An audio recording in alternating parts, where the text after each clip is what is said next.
El cas Bárcenas torna avui a posar a portada un cas d'evasió fiscal i la regularització dels diners que un dia es van evadir. Parlem d'evasió fiscal, parlem de fraus a Hisenda, parlem de diners opacs, parlem de paradisos fiscals. Tot això amb el coordinador de Gesta a Catalunya, Miguel Ángel Mayo, és el coordinador del Sindicat de Tècnics d'Hisenda i també pèrit judicial en delictes econòmics. Gràcies i benvingut, senyor Mayo. ¿Qué tal? Muchas gracias. Tenim el cas Bárcenas una altra vegada en portada. El seu advocat ha admès que es van regularitzar a través de l'amnistia fiscal 10 o 11 milions d'euros que tenia en un banc a Suïssa. Vostè, des del Ministeri, des de la seva posició de tècnic del Ministeri d'Hisenda, quin comentari li sorgeix? La verdad es que lo lamentable no es que una persona, en este caso de estas características, realice se acoja a la declaración tributaria especial, sino lo lamentable es que cada día nos encontremos en las páginas de economía con tantos casos, como usted dice, de presunta corrupción, de evasión fiscal, etc. En aquest cas, el ministre diu que no es podia saber perquè no ho va fer com a d'acollir-se a l'amnistia fiscal com a persona jurídica, ni tampoc com a empresa, sinó a través d'interposats, a través d'intermediaris. Serien casos freqüents aquests? I realment Hisenda no pot controlar i saber qui hi ha al darrere d'aquella regularització? La regularización tributaria se puede hacer bien como persona física, bien como persona jurídica. Evidentemente no se puede controlar quién hace la regularización, si es mediante persona interpuesta, si es directamente la persona individual. Será después los mecanismos de la agencia tributaria los que deberán dilucidar si ese dinero realmente corresponde a la empresa que ha presentado como titular suya la declaración tributaria especial. I pot acollir-se a una amnistia algú que està sotmès a judici? Se podría acoger, pero no sería válida. Si hay un procedimiento judicial o bien una actuación de la agencia tributaria, no puede acogerse a la declaración tributaria especial, no puede, por lo tanto, quedar exonerado de gravamen pagando el recargo del 10% de esta amnistía fiscal. S'ajustaria en aquest cas Bárcenas, el que vostè diu? Bueno, tendríamos que ver en primer lugar la titularidad del modelo 750, o sea, quién lo presenta, ese dinero de dónde procede y si ese dinero o esa persona estaba en curso de una actuación de la agencia tributaria o bien en un procedimiento judicial. Es pot arribar a saber l'origen d'aquells diners que s'han regularitzat? Si tenen un origen il·lícit, per exemple? La verdad es que sería lo interesante, o sea, lo interesante sería no solo que se pudiera realizar, y sí que es verdad que en el momento que se presenta la declaración tributaria especial, esas rentas quedan limpias de impuesto, no deberán tributar, pero sí que sería interesante ver si vinieron realmente actividades que eran ilícitas, no solo el ilícito tributario, sino el ilícito que podía conllevar cualquier otra responsabilidad penal. Davant de tants casos que estem veient aquests dies, que és un degoteig constant, un pensa al final que segurament això d'evadir diners obtinguts, no se sap com, però no per vies regulars, és fàcil. Ho és? La verdad es que no, los mecanismos para defraudar son difíciles, lo que nos estamos encontrando cada día con más fraude organizado. La verdad es que estamos viendo que el fraude va a una velocidad diferente al cual van los mecanismos de comprobación. Las herramientas de la agencia tributaria son muy potentes desde el punto de vista informático, pero nos encontramos que no estamos ya ante defraudadores internos. El fraude ya escapa de las fronteras de nuestro país, estamos hablando ya de multitud de personas, de empresas interpuestas y sobre todo de paraísos fiscales con un intercambio nulo de información para la Hacienda Pública Española. Què és això que vostè diu el frau organitzat? Nos estamos encontrando actualmente con que existen diversos mecanismos de fraude organizado. ¿De qué estamos hablando? En el año 2011 se instruyeron 1.014 expedientes de delito fiscal, de los cuales 424 expedientes venían a ser de tramas de empresas. ¿Qué es una trama? Una trama es un mecanismo por el cual se crea una estructura con el único ánimo de defraudar, es decir, eludir el pago de la hacienda pública o bien la obtención de devoluciones ilegales.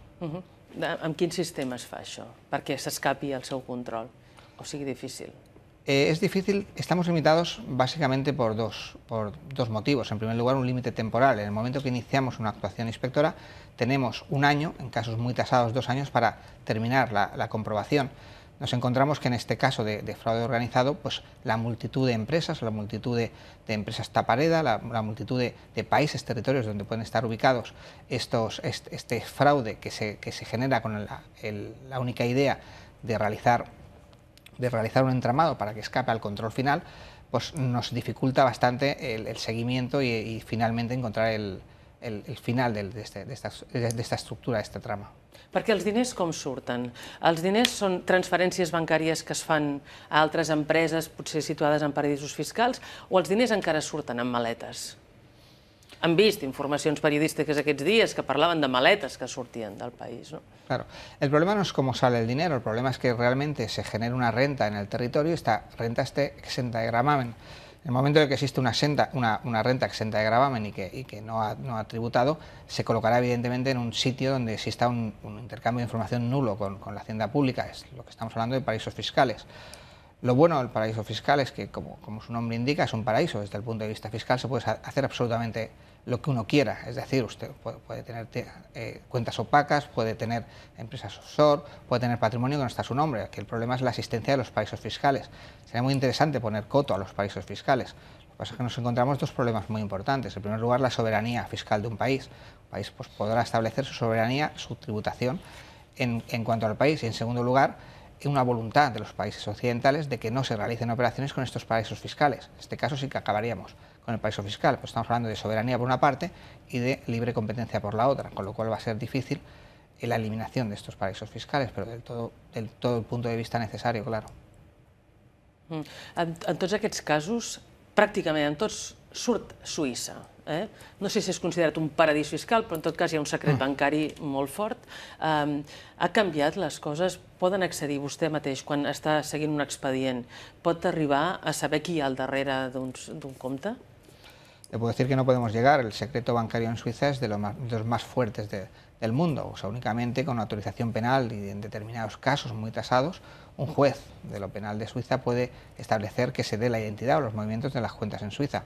La verdad que en el momento en que nos encontramos una cuenta en Suiza, pues no solo no sabemos los movimientos de la cuenta, sino que incluso no sabemos ni la titularidad. O sea, la principal ventaja de un paraíso fiscal, además de que no va a pagar impuestos, es que nadie sabe de quién es el patrimonio que se está gestionando detrás de ese paraíso fiscal.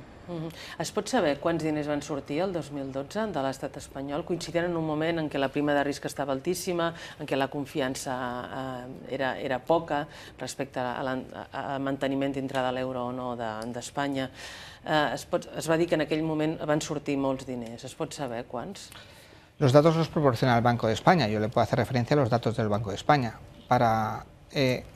En primer lugar, podía hacer referencia al saldo de la salida de inversiones de capital en el 2011. El saldo cerrado es de unos 1.056 millones de euros. Esto puede ser poco o mucho, pero si lo comparamos con el primer trimestre del año 2012, hubieron salidas cercanas a los 100.000 millones de euros, siendo marzo el mes con el récord histórico de una salida de inversiones de España, de capital extranjero, de cerca de 66.000 millones de euros. La verdad es que en 7 años, si comparamos marzo del 2012 con junio del 2005, en el cual había habido compra de deuda pública por parte de inversores extranjeros por unos importes que oscilaban entre los 25.800 millones de euros, la verdad es que en 7 años se ha dado una vuelta bastante importante. Datos del Banco de España y datos realmente alarmantes por una salida de dinero excesivamente considerable. ¿Y això què ho atribueixen? Bueno, que salga el dinero es que los inversores no tienen confianza en el mercado. La verdad es que en el momento que hay una pérdida de confianza, pues el dinero extranjero se va fuera, se va a otros sitios donde haya mayor confianza y menor riesgo para el capital.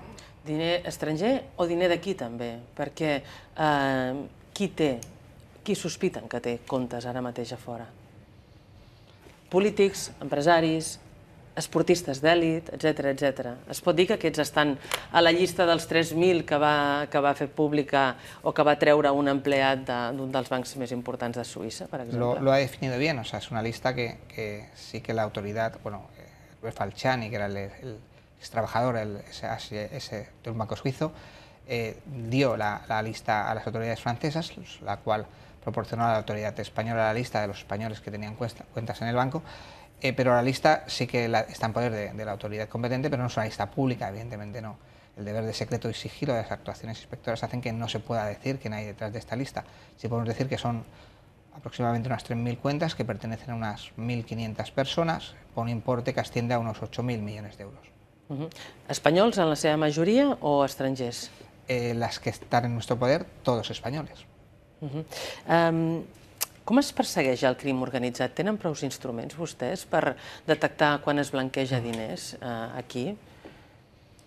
La verdad es que los mecanismos de lucha contra el fraude, desgraciadamente, son insuficientes. O sea, la verdad es que pedir en época de crisis un incremento de los efectivos es difícil. Sí que nosotros siempre buscamos una reorganización del personal que está dentro de la agencia tributaria. Lo que nosotros decimos es que hay que desviar la lupa de la comprobación.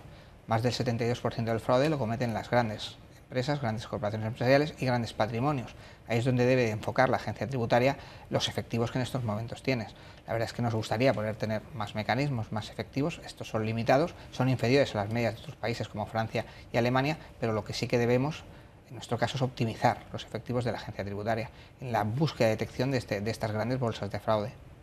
Hi ha la sensació entre els treballadors que paguem una IRPF moltes vegades que es posa l'atenció en aquest petit frau que es pot cometre en persones que tenen els seus comptes, diguem, oberts a Hisenda i que, en canvi, no es posa l'accent en les grans fortunes, amb instruments com la SICAF, etc., que tenen altres mecanismes, diguem, per poder estalviar-se la imposició a Hisenda. Vostès, com a tècnics d'Hisenda, realment creuen que es posa el focus massa en la cosa fàcil i no en les grans fortunes, en el risc, o bé perquè no hi ha interès, o bé perquè no hi ha mitjans en fer-ho, o bé perquè la llei permet un cert grau de desviament de fons i de no tributació, de poca tributació de les grans fortunes? La verdad es que hay una desigualdad grande en cuanto al esfuerzo fiscal de los contribuyentes. Desde luego, como le he dicho antes, deberíamos destinar todo nuestro potencial a la detección de las grandes bolsas de fraude, cuando la realidad nos dice otra cosa. Estamos viendo que las SICAPs permiten gestionar un patrimonio en España alrededor de los 23.100 millones de euros y que tributan únicamente un 1% y que pueden diferir la tributación tanto como quieran, puesto que las SICAPs en su mayoría pueden pertenecer a un grupo patrimonial, a una empresa, a una familia. Sí que es verdad que el esfuerzo fiscal recae principalmente en las rentas medias, o sea, cerca del 75% de la recaudación por impuestos viene el impuesto sobre el valor añadido, que vamos a pagar independientemente de nuestra renta, y el impuesto sobre la renta de las personas físicas. Pero es que el 85% de la recaudación del impuesto sobre la renta de las personas físicas viene de estas rentas del trabajo que usted me estaba comentando. ¿Es injust, per tant? Es injusto desde el punto de vista redistributivo y de equidad social. Es evidente que un tipo marginal alto y acompañado de una renta alta, pero que sí que es verdad que la mayor presión fiscal está sobre las rentas medias altas. Digue'm ràpidament, a partir de demà, precisament, comença el període de declaració de qui tingui un immoble a l'estranger, qui tingui un compte de més de 50.000 euros a l'estranger. Què passarà a partir d'ara? Això és un instrument vàlid? Creu que funcionarà? Creu que es declararà o no? Si se hubieran hecho bien las cosas, pues evidentemente en el momento que se empieza a presentar el modelo 720, el modelo de declaración de bienes en el extranjero, tendríamos una avalancha de datos declarados de fuentes de fuera, de bienes de fuera del territorio español. Se calcula que directa o indirectamente más del 60% del comercio internacional va por paraísos fiscales, que una cuarta parte de la riqueza nacional, de la riqueza internacional está gestionada por paraísos fiscales. Desde luego, si se hubieran hecho las cosas bien, en este modelo 720 deberíamos obtener suficiente información sobre ello. ¿L'amnistia fiscal ha servit per alguna cosa? Bueno, desde mi punto de vista personal, únicamente ha servido para tener una recaudación adicional de 1.200 millones de euros, que para nada justifican la insolidaridad que supone que muchos contribuyentes pagaran un IVA del 18% en aquel tiempo, un impuesto de sociedades del 30%, cuando un defraudador únicamente con el pago de un 10% va a quedar exonerado de gravamen. En cas hipotètic de la independència de Catalunya, seria viable una Hisenda catalana? Hi hauria dèficit o superàvit? La verdad es que la creación de la Agencia Tributaria Catalana data del 2007, es que únicamente tienen competencias en aquellos tributos cedidos, básicamente patrimonios, sucesiones, transmisiones patrimoniales.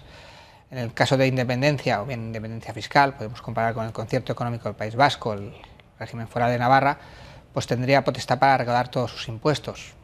En cuanto a la balanza fiscal de Cataluña, en ese caso, con las cifras actuales y siempre manteniéndose dos premisas, mantenimiento de actividad económica y permanencia en la Unión Europea, pues la verdad es que las cifras harían pasar del déficit actual de la Generalitat a un superávit aproximadamente del 2-3% del PIB de Catalunya.